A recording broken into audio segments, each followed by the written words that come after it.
하나님의 말씀 야고보서 4장 5절 6절을 먼저 읽겠습니다. 하나님의 품성에 대한 오해와 믿음과 신뢰에 대한 오해 때문에 생기는 추측으로 인도하여 과실을 외양을 경건의 모양을 사랑하는 죄 두 번째 시험의 내용을 이어서 공부합니다. 4절과 5절과 6절을 읽으면 너희가 하나님이 우리 속에 거하여 하신 성령께서 우리를 시기하기까지 사모하신다 하신 말씀을 헛된 줄로 생각하느냐. 참으로 놀라운 약속의 말씀이죠. 우리 속에 거한 성령께서 시기하기까지 질투할 때까지 우리의 마음을 원하시는 그분의 사랑의 능력이 우리를 구원하시는 얼마나 큰 은혜라는 사실을 경험하기를 바랍니다. 그러나 너희가 더 큰 은혜를 주시나니 그러므로 일렀으되 하나님이 교만한 자를 물리치시고 겸손한 자에게 은혜를 주신다 하였느니라. 이 아침 말씀을 편 까닭은 8절과 9절을 주석을 좀 보려고 이 구절을 폈습니다. 4장 8절 9절 두 번째 문단을 다시 한번 읽을 마음이 있습니다. 신앙생활을 한다고 말하면서 진리를 믿노라 공언하면서 잘 들어보십시오. 진리에 성확히 하는 능력을 드러내지 못하고 범죄하는 사람들, 그런 사람들을 가리켜서 이렇게 말합니다. 신앙생활을 한다고 말하면서 이런 짓을 하는 사람들, 진리를 믿노라 그러면서 진리와 상반된 삶을 사면서 진리를 성확히 하는 능력을 드러내지 못하는 사람들을 표현하기를 이런 짓을 하는 사람들. 거듭 말하면 죄가 무엇인지, 죄를 짓고 살면서 그 죄가 무엇인지 알지 못하는 사람들. 진리는 우리를 반드시 성화시킨다고 말씀하는데 입술로 진리를 말하면서 삶은 배치되는 사람들, 그들을 가리켜서 이렇게 말합니다. 이런 짓을 하는 사람들에게 쭉 말씀하시면서 넘어가 보세요. 그들은 죄에 대한 순수한 회개를 경험할 필요가 있다. 여러분도 했지만 말세 우리의 경험의 예표로 이사야를 세우고 있는데 그들 말씀드리면 이사야가 말 속에 입술에 죄가 있음을 깨닫고 큰 충격을 받잖아요. 조금 이따 볼 것입니다. 오늘날 허물을 깨닫는 것이 얼마나 복인지, 정말 지금 죄를 자각하고 깨닫는 것이 얼마나 놀라운 일인지 다시 한번 마음에 생각하시면서 듣기를 바랍니다. 죄에 대한 순수한 회개를 할 필요가 있다. 죄가 무엇인지, 그렇죠? 그들이 무엇에 대해서 애통해야 하는가? 마음을 괴롭게 하지 않은 사람들은 다 끊쳐지리라 그러죠. 이 대속죄일에 우리는 철저하게 시편 19편을 볼 건데요. 우리 허물을 빨리 깨달아야 돼요. 특별히 두 번째, 외양의 정신, 과시의 정신, 자만의 정신. 그들은 죄에 기울어져 있는 자신의 모습을 보고 슬퍼해야 하며 박해에서 오는 시험을 보고 슬퍼해야 한다. 시험은 우리 속에 무엇이 있는가를 드러내는 하나님의 손이라 그랬죠. 왜 시험이 오는지, 그죠? 그 다음에 이렇게 말씀하십니다. 그들은 죄의 진면목을 거의 알지 못하기 때문에 두려워해야 한다. 참, 자기 허물을 능히 깨달을 자 누구리요? 나로 하여금 주여 고범죄를 짓지 말게 하사 그 죄가 나를 주장치 말게 하소서. 내 마음의 생각과 감정까지 느낌까지 주님 연락해 주기를 내가 원합니다. 깨끗한 생각, 순수한 감정, 순결한 사상. 여러분 어찌 주 앞에 깨끗해질 수 있을까요? 여러분 계속 보세요. 무엇이 죄인지에 대하여 관념이 희박하기 때문에 두려워해야 한다. 시편 19편을 좀 펴시길 바랍니다. 우리의 기도가 읽게 되어지는 구절의 기도가 우리 삶 속에 늘 이루어지기를 바라면서 시편 19편을 보시면 특별히 8절을 먼저 읽으면 여호와의 교훈은 정직하고 마음을 기쁘게 하고 여호와의 계명은 순결하여 눈을 밝게 하는도다. 그래서요 12절의 말씀, 자기 허물을 넋이 깨달을 자 누구리요? 나를 숨은 허물에서 벗어나게 하소서.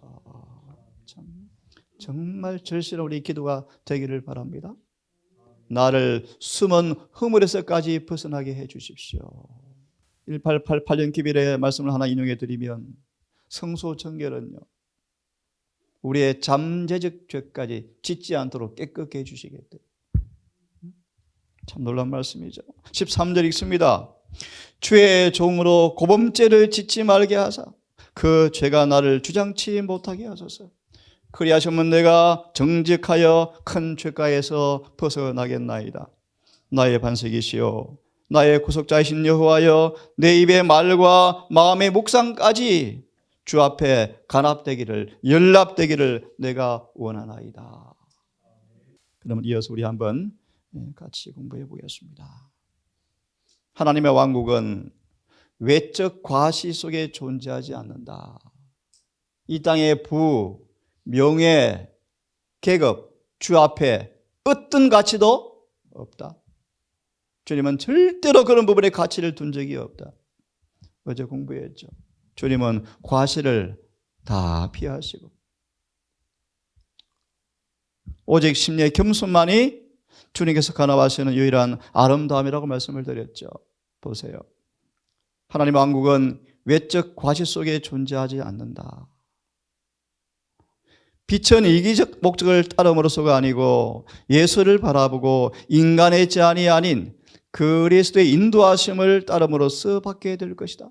하나님의 왕국은 성령 안에서 의와 평강과 희락이다. 성령의 내적 역사를 통해서만 영혼의 교통은 그분과 관계되어질 때 하나님께서 원하시는 것은요, 완전한 품성 속에서, 우리의 완전한 품성 가운데서 하나님의 능력이 증거되어진다.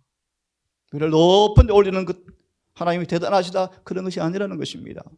인간의 품성이 완전히 우리 성품에 보여지는 것이 가장 위대한 능력을 증가하는 하나님의 좀 기뻐시게 하는 것이라고 말씀을 주고 있습니다. 다시 한번 이 말씀을 드리고 주석을 좀 보겠습니다. 예수의 첫 번째 시험은 식욕이었고 두 번째 시험은 프리점션, 추측, 우쭐됨, 건방짐, 주제 넘는 정신, 이렇게 번역한 말씀입니다. 참남한 죄였다. 오늘 몇 가지 볼 거예요. 다윗, 솔로몬, 히스기야, 그리고 사무엘 한번 보겠습니다. 참남의 죄가 얼마나 깊이 섬에 있는지. 셋째는 세상에 대한 사랑의 시험이었다. 세상의 보좌들과 나라들과 그 영광이 그리스도의 제시가 되었다. 사단은 세상의 명예와 부와 인생의 쾌락 등을 가지고 와서 유혹하고 속이고자 가장 매력적인 빛으로 예수님을 조명하여 제시하였다. 참남으로 인도하는 추측, 주제 넘는 정신, 건방짐, 우쭐대는 정신으로 인도하는 과시를 사랑하는 두 번째 시험에 주님께서 직면 대항하셨다. 예를 들면 침례 요한요. 침례 요한. 선생님, 당신을 따른 제자가 다 갔습니다. 예수님은 그렇게 말합니다. 침례 요한은 그 순간 인간이 자아를 동정함으로 자아를 과시함으로 사랑하는 이기심의 정신에 조금도 물들지 않았다. 그는 흥하여 하겠고 나는 쉬어야 하리라. 두 번째 시험은요, 이기심이요. 자아를 동정한, 자아를 드러내는 이기심의 죄의 모습이요. 이 부분을 차근차근 말씀을 몇 개를 좀 보겠습니다. 사무엘상 12장을 좀 펴시기 바랍니다. 사무엘상 12장을 좀 펴서 1절과 5절에 관련된 말씀을 좀 볼 텐데요. 사무엘이 온 이스라엘에게 이르되 보라, 너희가 내게 한 말을 내가 다 듣고 너희 위에 왕을 세웠더니, 거기 많이 있습니다. 왜 그들이 왕을 세웁니까?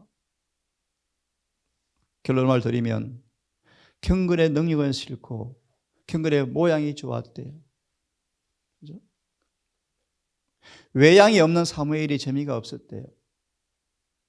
사무엘은 소박하고 경건하고 의롭고 너무나 소박해서 늘 사무엘 곁에 가면은 마음에 찔렸어. 그래서 에레신의 말씀 보시면 사무엘의 경건의 실정을 느끼고 이방의 나라 왕처럼 화려하고, 그죠? 꾸미고 사람들이 막 추종하고 하는 그런 것을 좋아해서 그들은 왕을 택했다고 말씀하시는데요.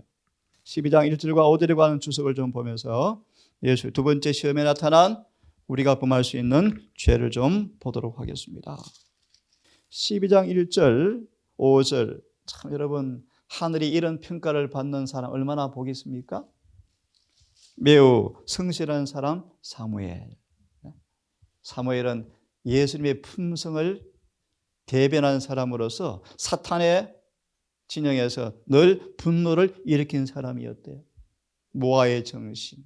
자, 한번 몇 개를 읽어보겠습니다.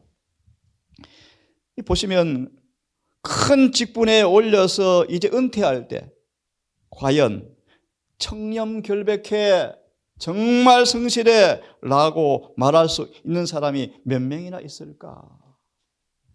장 세워놓으면 금방 우쭐해지고, 안 그렇습니까? 돈 조금 많으면 금방 얻기 힘들어가고, 안 그래요? 과연 몇 사람이나 있을까? 특별히 번영 중에서 교만한 사람이 누굽니까? 솔로몬. 그 위대한 왕 솔로몬. 인생을 다 말아먹었잖아요. 침례요한을 목 잘라 죽인 죄가 뭔지 아세요? 과시의 죄 때문에 목 잘라 죽였대요. 술을 취한 이 헤롯이 우쭐한 정신에 내 힘이 세 볼래? 과시요, 과시. 자, 좀 보겠습니다. 너희 중에 누가 나로 죄를 책잡겠느냐? 참, 예수님께서 하신 말씀이죠. 이런 말 할 사람이 과연 몇이나 될까? 너희 중에 나로 죄로 책잡을 사람이 있느냐? 사무엘은 그런 사람이었어요. 자, 모아의 정신이 실천된 사람이었어요. 과시가 없었어요. 과시가. 허영이 일체 없었어요. 내가 의를 젖혀두고 뇌물을 받았느냐? 사무엘은 받은 적이 없죠. 단 한 번도 공의를 집행하는 사람으로서 더럽혀 본 적이 없다. 사무엘이 이런 사람이었대요. 사무엘이. 근데 이런 사무엘이 별로 재미가 없는 거예요. 뇌물을 좀 가져오면 그래? 너 장로 한 수 줄게. 이렇게 하는 사람이 아니었어요. 이 사무엘은. 서울대를 나왔어요. 1년 만에 장로 한 수 탁 주고요. 사무엘은 그런 사람이 아니었어요. 외양에 절대 칭찬하는 사람, 아첨하는 사람이 아니었어요. 사무엘은 참으로 속으로 꽉 찬 알맹이였어요. 알맹이. 경건한 사람이었어요. 그 다음을 제가 보려고 합니다. 충실히 하면 결국 영광을 받게 된다. 있죠? 제가 읽어보겠습니다. 사명을 맞춰가는 사람들에게 주어지는 영예는 이제 막 책임을 지고 아직 시험대에 오르지 않은 사람들이 받는 박수 갈채와 축하 인사보다 훨씬 더 가치가 있다. 사람은 진리의 대적들까지라도 그의 충절을 인정할 때 가벼운 마음으로 짐을 벗을 수 있지만 우리들이 큰 인물들 중에 명예와 이익을 얻으려고 원칙을 희생시켰기 때문에 수치 가운데 그들의 공직을 마치는 사람들이 얼마나 많은지. 솔로몬이 그랬죠. 인기를 얻으려는 욕망으로 부와 안위를 탐하는 유혹 때문에 그들은 길을 잃어버린다. 죄를 묵인하는 사람들이 잘 되는 것처럼 보이지만 그들이 취한 행동이 성공을 거두는 것처럼 보이지만 하나님의 눈은 잘 보세요. 이 교만한 자랑꾼을 위에 눈이 머무르고 있다. 하나님께서 행한 대로 갚으실 것이다. 가장 큰 외적 번영, 하나님과 혹은 그들 자신과 화목 관계를 맺고 있지 않은 사람들에게 행복을 가져다 줄 수가 없다. 무엇이요? 외적 번영이에요. 교만한 자랑꾼들, 그들이 바로 이스라엘 사람이었죠. 사무엘하 24장을 좀 펴보십시오. 사무엘하 24장을 좀 펴보세요. 1절을 좀 보겠습니까? 함께 한번 읽어봤으면 좋겠습니다. 시작. 여호와께서 다시 이스라엘을 향하여 진노하사 저희를 치시려고 다윗을 감동시키사 가서 이스라엘 유다의 인구를 조사하라. 예, 다윗을 감동시키사 이렇게 되어 있네요. 또 다른 번역은요, 다윗을 시험하사. 또 다른 말은 사단이 다윗을 격동시키사 이렇게 되어 있어요. 다윗이 뭐 했습니까? 인구 조사를 했더라. 주석을 좀 보시기 바랍니다. 어떻게 이 다윗이 인구 조사를 하게 되어지는 시험에 넘어졌는가? 사무엘하 24장 1절 10절. 이방 백성과의 교제 때문에, 그들의 민족들의 풍습을 따르고 싶은 욕망 때문에, 세속적 위대함에 대한 야심이 불이 붙여지자, 이게 격동시키사 그런 말이, 불이 붙여지자 불이 확 타버리죠. 사단이 다윗이 충동되어서 야, 인구 조사하자, 내가 얼마나 훌륭한 왕인 줄 아니? 이런 죄를 지었더라. 그런 말. 참 중요한 말씀이에요. 세상과의 교제와 민족들의 풍습을 바라봄으로 그 마음속에 사단이 격동되자 불이 붙여져 버렸어요. 붙여지자 교만한 죄가 싹 올라와가지고 과시의 죄가 딱 살아나서 인구조사해보자. 이스라엘 사람들은 여호와의 백성으로서 영광을 받았으나 교만과 자신감이 증가할 때, 두 번째 시험의 모습이죠. 하나님의 아들이잖아. 처음 승리했어. 훌륭해. 뛰어내려봐. 하나님께서 받아주실 거야. 참남, 자신감, 과신의 정신, 과시의 죄죠. 그렇죠? 교만과 자신감이 증가했을 때 그들은 그 정도로 뛰어나는 것으로 만족하지 아니하고 그것을 외적으로 드러내고 싶어 하는 거예요. 그들은 오히려 다른 민족들 중에서 높은 명성을 갈구하였다. 이런 정신은 유혹을 자청하지 않을 수가 없었다. 다윗은 외국 민족들 중에 그의 정복을 확대할 목적으로 군대를 증강시키고자 결심하였다. 정령에 따른 모든 사람에게 군 복무를 요구하기로 작정하였고 이 일을 하기 위해서 인구 조사를 했다라고 되어 있죠. 그 다음 말씀 보면 왕이 이 일을 한 것은 교만과 야심 때문이었다. 백성을 계수함으로 다윗이 왕위에 오를 때 나라가 약하였던 것과 그의 치세 아래 나라가 강하고 번영한 것 사이에서 큰 차이가 나타날 것이다. 이 일은 이미 왕과 백성 양편이 다 지나치게 자신들을 믿는 마음을 갖고 있었는데 그것을 더욱더 조장하게 될 것이었다. 예수님의 두 번째 시험의 본질이죠. 성경은 이렇게 번역합니다. 사탄이 일어나서 이스라엘을 대적하고 다윗을 격동하여 이스라엘을 계수하게 하니라 라고 말한다. 다윗이 치시하에서 이스라엘이 번영한 것은 왕의 능력이나 그 군사력이라기보다는 오히려 하나님에 대한 축복에 기인된 것이었는데 다윗이 이 죄에 빠져버렸죠. 그래서 과시, 외양, 장식 이런 죄에 다윗이 범죄한 사실을 보게 되었습니다. 그 결과로 큰 채찍을 또 맞죠. 이 말씀도 잊지 마십시오. 하나님 반드시 죄를 마셔요. 처리하셔요. 징계하셔서 다윗이 큰 고난 가운데 또다시 회개합니다. 자, 또 한번 보겠습니다. 선지자 왕 예언신을 가져오셨으면 선지자 왕을 좀 펴시기 바랍니다. 345페이지요. 345페이지. 345페이지를 보면 346페이지를 펴시면 좋겠어요. 히스기야 한번 보겠습니다. 히스기야에게 사자들이 내방한 것은 찾았습니까? 히스기야에게 사자들이 내방한 것은 뭐라고 되어 있죠? 그의 감사와 헌신에 대한 시험이었다. 이 위대한 히스기야가 읽은 본문 문단 마지막 줄에 보니까 마음이 교만하여, 참 교만하여 그 받은 은혜를 보답지 아니하였다라고 성경은 말하고 있습니다. 집에 곳간에 보물을 보여준 것을 성경은 뭐라고 표현하죠? 교만하였다. 왜 그런지를 읽어보겠습니다. 뒤따른 결과는 얼마나 비참했는가. 여러분 잘 보세요. 교만, 이 교만, 눈에 보이지 않지만 이 교만한 죄의 결과를 보여주었는데 이 결과가 얼마나 비참했는가. 하나님을 깊이 이해하죠, 여러분. 이사야 공부하죠. 왜 아수르가, 왜 바벨론이 몇 년간, 70년간이나 왜 포로되게 했는가. 예를 빌려드릴까요? 그들의 우상 숭배가 효과적으로 고쳐졌다. 하나님은 반드시 죄에서 우리를 구원하기 원하셔요.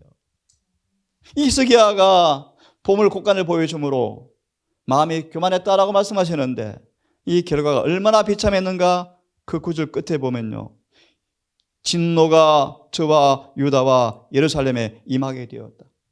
여러분, 죄는 이렇게 무서운 거예요. 죄. 선악과 한번 따먹은 작은 죄가 6,000년간 비참과 피해를 흘리게 한 장본인이 그 죄예요. 죄, 여러분. 식욕에 넘어진 그 죄 하나가 구주를 못 박아 죽여야 할 만큼 무서운 죄예요. 칭찬, 자랑, 과시, 아첨, 우쭐, 죄요, 죄. 죄의 진면목을 깨달을 자가 과연 몇이나 되는가? 죄로 기울어지는 경향을 슬퍼하는 사람이 몇이나 되는가? 계속 읽어보겠습니다. 쭉 넘어가셔서 밑에 보시면요, 후회로 충만한 히스기야가 마음의 교만함을 뉘우치고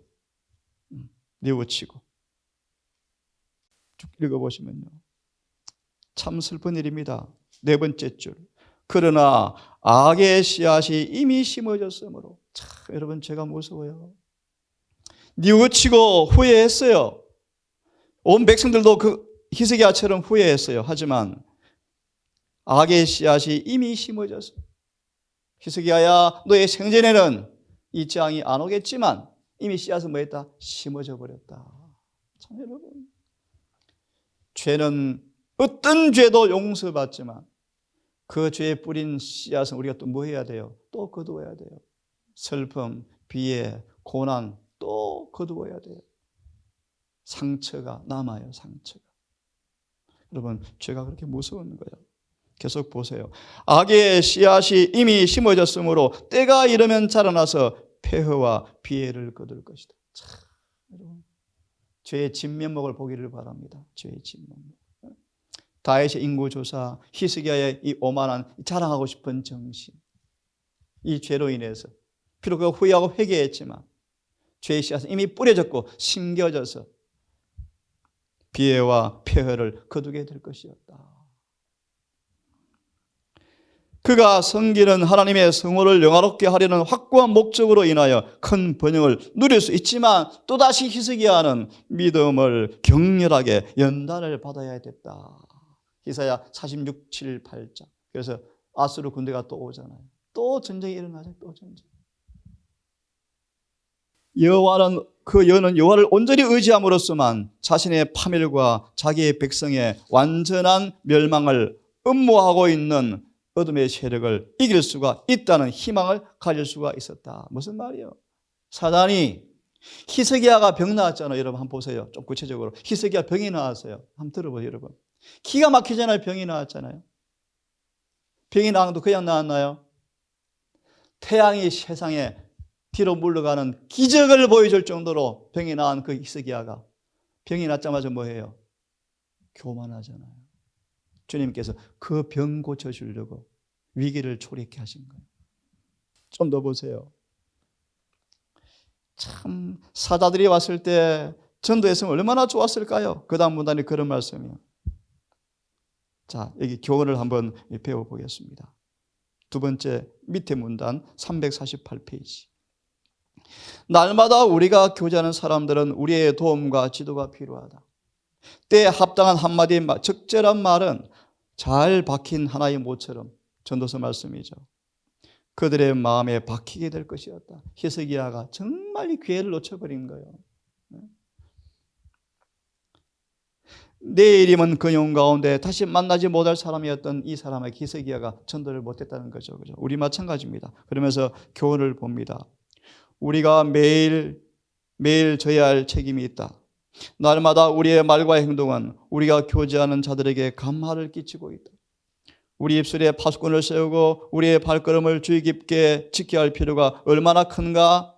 한 번의 무모한 움직임, 한 번의 경솔한 발걸음이 세차게 밀려오는 유혹의 파도처럼 영혼을 타락의 길로 휩쓸어 갈지 모른다. 히스기야 한 번의 발걸음. 그도 말하면 여러분 시편 19편 자기 허물을 너희 깨달을 자 누구리요?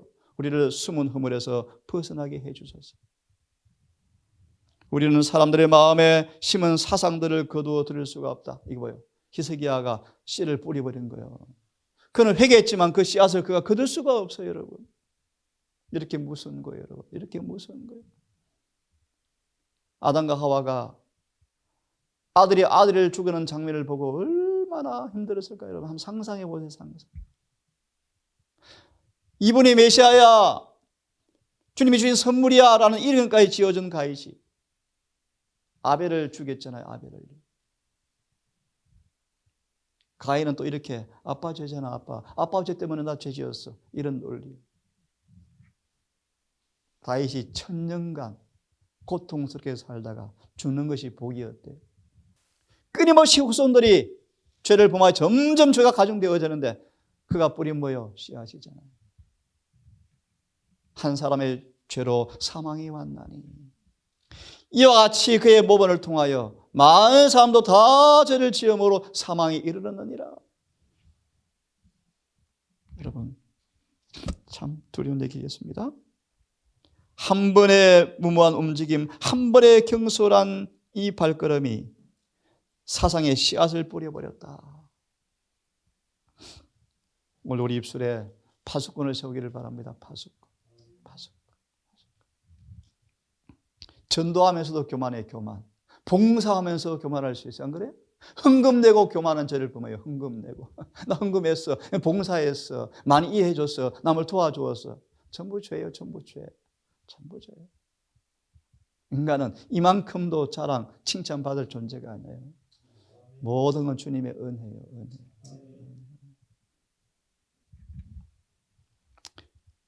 우리는 사람들의 마음에 심은 사상들을 거두어 들일 수가 없었다. 만일 그 사상들이 악한 것이라면 우리 힘으로 멈출 수 없는 악의 조수, 환경의 열차를 움직이게 할 수가 없다. 참. 그래서 우리의 가마령, 우리의 모범, 특별히 지도자, 그렇게 중요한 거예요. 맞아 있습니다. 그 반면에 우리가 우리의 모범으로서 다른 사람들을 선한 원칙들을 개발하도록 도와준다면 우리는 그들에게 선을 행할 능력을 주는 것이다. 그만큼 하겠습니다. 무의식적인 가마로 얼마나 우리가 영혼을 파멸에 이르기도 하고 구원에 이르기도 하는가. 자, 여러분 교만, 자기 과시의 죄를 몇 가지 사례를 통해서 보았습니다. 한번 보세요. 교회정은 3권 372페이지 말씀. 이게 주제넘음, 건방짐으로 번역하면 좋다 그랬죠? 예수 두 번째 시험이요. 주제넘음, 건방짐, 추측으로 인도하는 과실을 사랑하는 죄. 죄를 알지 못하신 분이 우리를 대신해서 죄가 되셨죠, 죄가.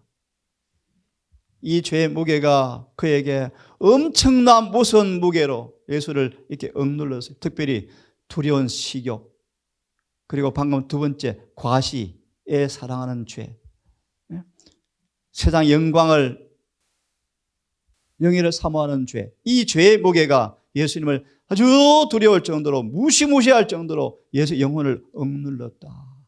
이것이 죄의 무게죠. 죄의 무게. 한두 말씀 보고 마무리합시다. 예수님이 혼인잔치에 오셨죠. 마리아는 제자들이 와서 마리아에게 예수님이 이리 했어요 막 소문을 알려줘요. 마리아가 마음에 오랫동안 품어왔던 확실히 점점 강해져요. 맞아, 내 아들이 메시아일 거야. 근데 갑자기 뭐가 일이 벌어집니까? 포도즙이 떨어졌어요. 그때 사단이 살짝 시험해요. 그러자 마리아가 내 아들이야 라고 갑자기 우쭐한 정신이 일어났대요. 우쭐. 보세요. 마리아의 우쭐. 마리아는 성결한 기쁨. 아들 내 메시아야, 맞아, 내 메시아야. 11 제자가 예수를 좀 뭐하고 싶었어요? 사람들 앞에 과시하고 싶었죠. 그죠? 예를 들면 기회가 있대다. 예수님 왕으로 삼자. 특별히 예수님의 형제들이요, 왜 예수님 자꾸 드러내지 않고 자신을 숨기는가 이해를 못했대. 그래서 한번 초막절에 예루살렘에 가자 그러니까 이상하다, 왜 그러지? 예수님은 과시를 절대로 멀리하셨죠. 보세요. 마리아의 이 성결한 기쁨의 아들을 사랑하는 어머니로서 당연한 자만, 대부분 엄마들이 그러잖아요. 우리 아들 의사야, 의대 갔어. 그죠? 변호사야, 시집 장가 잘 갔어. 자만의 흔적이 섞이지 않았다면 마리아는 보통 인간 이상이었을 것이다. 한마디로 마리아도 뭐다? 죄인이었다. 마리아도 예수의 피가 없이는 구원받지 못할 죄인이었다. 그도 바로 자만의 흔적이 섬에 있는 그 여인이었다. 자기 과시예요. Love of display. 외양을 드러내는 그 정신요. 경건의 능력이 경험되어지지 아니하면 항상 사람들은요, 외양을 쫓아갑니다. 외양을요. 유대인들은 외적으로, 이걸 꼭 마치겠습니다. 외적으로 무엇인가를 과시해 보일 메시아를 고대하고 있었다. 그들을 압도하는 의지의 선광으로 사람들의 생각의 사조를 변화시켜서 그의 최상권을 인정하도록 강요하는 그런 메시아를 기대하였다. 사단이 속였어요. 죄로부터의 구원받는 성결한 기쁨이 없는 그들을 경건의 모양으로 속여버렸어요.